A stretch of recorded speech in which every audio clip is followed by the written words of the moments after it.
She lies there silent. Her skin, pale as death, is not the sleep of the living, but the sleep of the forgotten. The world moves around her, but she is frozen in time, untouched by time's cruel hand. Her hair is untouched by wind. Her eyes have not fluttered open in centuries. She is beauty, but not in the way you've been told. You know the tale, don't you? A princess pricked by a spinning wheel, cursed to sleep until a prince awakens her with a kiss. A sweet, simple fairy tale. But what if the truth was far darker than you ever imagined? What if this curse was not meant to be broken? A curse not born of malice, but of something far more ancient, far more primal. Today, we uncover the hidden past of Sleeping Beauty, a tale far older, far darker than the one whispered to children. But one fairy, who had been forgotten in the haste, arrived too late. She was no gift-bearer, no joyful soul. She was the dark thing in the shadow, the one whose very presence chilled the bones of those around her. We begin with the story you think you know. The curse can be undone, she said, but not in the way you think. The princess will not die. She will fall into a deep sleep, from which she will awaken only with the kiss of true love. She found an old woman, hunched and bent, sitting by a spinning wheel. She had never seen such a thing. With a smile that could be both sweet and tragic, the woman handed her the spindle. Before the sun sets on your 16th year, the princess shall prick her finger on the spindle of a spinning wheel and die, and with her the entire kingdom slipped into slumber. But fate cannot be undone, and the day arrived when at last their prayers were answered. It was with a daughter, a child of such beauty that even the gods themselves took notice. He broke through the thorns and found the princess still, unchanging, but not dead. His kiss, tender and true, woke her from the endless sleep.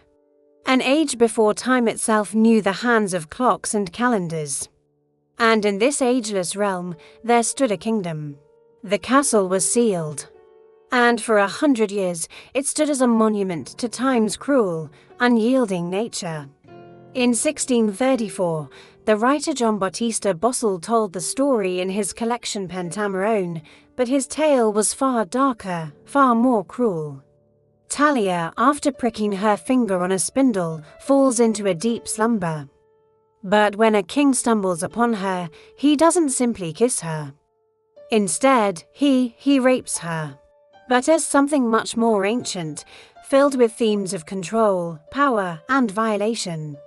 This, too, is the world of the Sleeping Beauty myth, a place where beauty itself becomes a kind of prison.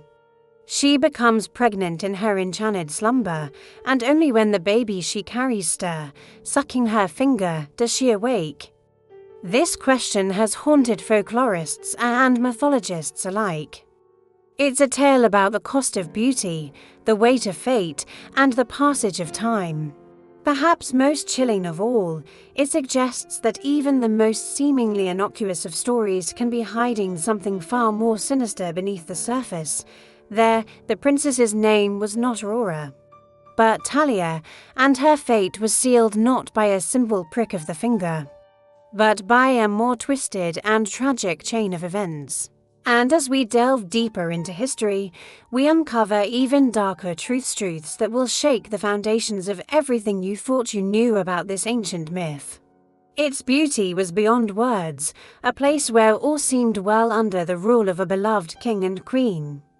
But they had no heir. Once upon a time, no, that's not right. It wasn't a time at all. It was an age. For years they prayed, made sacrifices, and called upon every deity, every ancient power, to bless them with a child. Her name was Aurora. Some have speculated that the myth might even predate the written word, stretching into the deep recesses of our collective, forgotten history.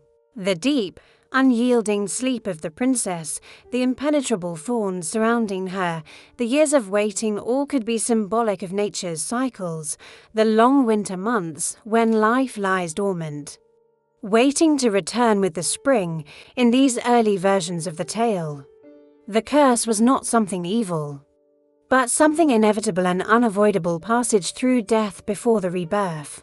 In medieval and pre-medieval Europe, the idea of a sleeping maiden was common, a symbol of both death and rebirth. The kingdom rejoiced, and the king and queen, in their delight, invited every fairy in the land to attend the child's christening. This forgotten fairy, scorned and enraged by her exclusion, whispered a curse. The words, sharp as daggers, rang in the air, and the world stilled. The light from the window dimmed. But another fairy, one of the kind and generous one, stepped forward, her voice trembling as she offered a gift of her own. His La Belle au Bois Dormant was the tale that introduced the world to a romantic, charming princess and a heroic prince. But Perrault was not the first to tell this story. No, the legend of Sleeping Beauty stretches back further, much further, to a time when the concept of sleeping wasn't as innocent as we might think. The years passed, and the king and queen, fearing the curse, ordered every spinning wheel in the kingdom to be destroyed on her 16th birthday. Aurora, curious and innocent, wandered through the castle, and Aurora pricked her finger.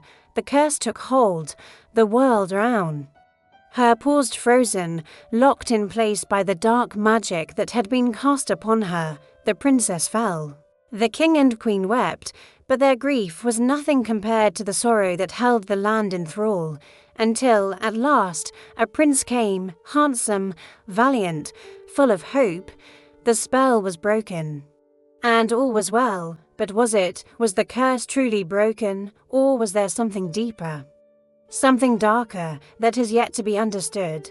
The version you know, the one with the prince, the kiss, the sweet, gentle awakening, has its roots in the 17th century, in the world of Charles Perrault, before Perrault's telling. There was another version, from Italy. In Bossel's version, the curse is not just one of sleep, but of violation. This is a disturbing and brutal tale, one that reveals a much darker view of the myth, a world where beauty and innocence can be taken and twisted, a world where fate is not kind nor just. It is here that the story begins to take shape, not as a fairy tale of innocent slumber and gentle love, but it doesn't end there.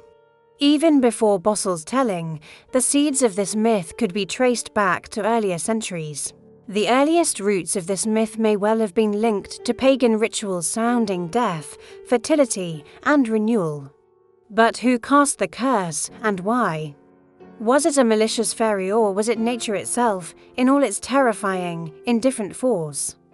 The deeper we dig, the more we realize that this isn't just a fairy tale, it's an allegory. So, while we may think of this story as a fairy tale, it's clear the origins of Sleeping Beauty's curse are far from innocent. Now, we peel back the layers further, deeper than mythology, deeper than the written word. We venture into the primeval, the ancient echoes of civilization itself. These are the core themes of the myth. It speaks to the cycles of nature, the endless turning of seasons, and the unyielding passage of time. These people shared a deep reverence for cycles, especially those of death and rebirth. The prince, then, is not a romantic figure, but a symbolic force of life's spring's return, the rejuvenating force of nature itself. The kiss he offers is the warmth of sunlight, the promise that life will return, that the barren world will give way to renewal.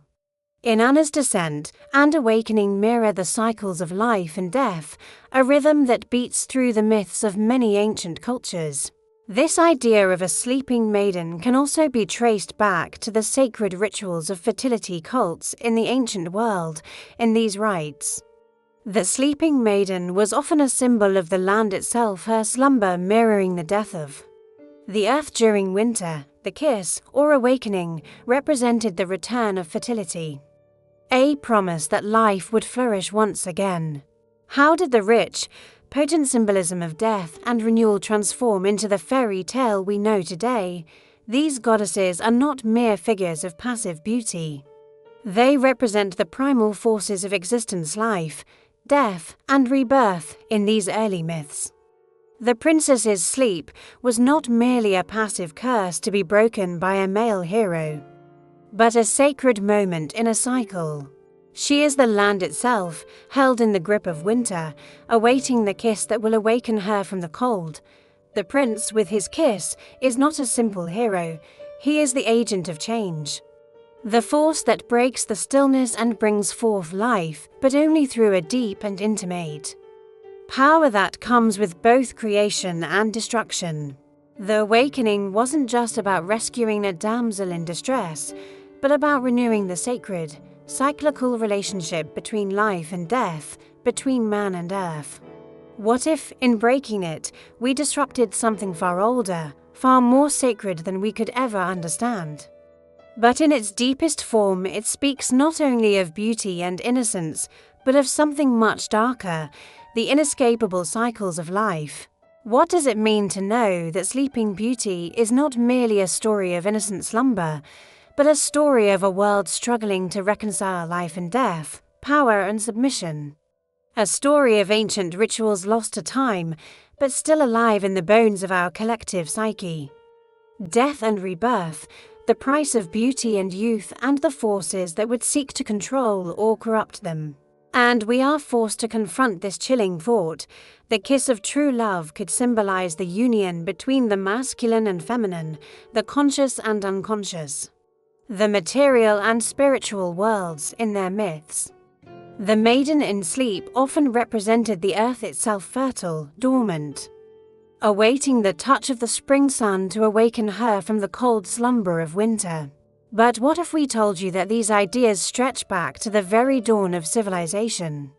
To the cultures that lived before the rise of Greece and Rome, before the written word made its mark on history. Some are meant to endure forever. In these rituals, the sleeping maiden was not a victim, nor a damsel in distress. A tale that, like this one, has been hidden away for far too long. But if you've been listening closely, you will now see it with new eyes. She was a key figure in the cosmic dance of life and death, for Sleeping Beauty, much like other enduring myths, does not belong merely to the realms of fairy tales. It is a living artifact, a story that has survived across millennia. And if we look hard enough, we can see its roots tangled in the soil of ancient civilizations, buried, forgotten, but still pulsing with meaning. The tale, in its most elemental form, is one of life, death, and rebirth. Scholars suggest that the concept of the sleeping maiden could also be a reflection of the divine feminine, the goddess figures that appeared in many early mythologies. In the Sumerian tradition, we encounter Inonohu, in her descent into the underworld, falls into a death-like sleep that can only be undone by a cosmic intervention. Similarly, in the Hindu tradition, the goddess Lakshmi is depicted as asleep during the churning of the ocean, waiting to be awakened when the waters have settled and the universe has been reborn. The myth of Sleeping Beauty might very well originate from the ancient Indo-European peoples, the tribes whose descendants would later shape the great cultures of Europe and Asia in this light. The sleeping princess isn't just a victim, she is a reflection of the earth in the dark months. The time of winter when the land is barren, lifeless, waiting to be renewed. And yet, this ancient archetype was far more than just a pastoral image. There's a chilling consistency in these ancient stories. But it's not just the goddess archetype that shapes the Sleeping Beauty myth. Even more startlingly, researchers have suggested that the tale of Sleeping Beauty could be linked to an older, pre-patriarchal understanding of gender and power. These ancient fertility rites and the myths that grew from them offer us a window into an understanding of beauty, power, and rebirth that existed long before the fairy tales we know today. So how did we come to view her so differently? The answer is as old as the rise of patriarchy itself. Now we return to the story we all know, Sleeping Beauty, The fairy tale that has been handed down to us for centuries, sugar-coated and polished, fit for children's eyes and hearts, the princess. Lying in a bed of thorns, the world still and frozen around her, is no longer just a passive victim. This ancient myth has travelled through time, adapting, changing, until it reached the ears of Perrault and then the minds of children. What do we do with this knowledge? We stand at the edge of this myth, looking into the void of time, into the vast, primordial abyss from which these stories rose. What if the curse was never meant to be broken? What if Sleeping Beauty was never about the prince at all? In our next episode, we will unravel the story of another forgotten myth, one of darkness, sacrifice, and transformation. Until then, remember, not all curses are meant to be broken.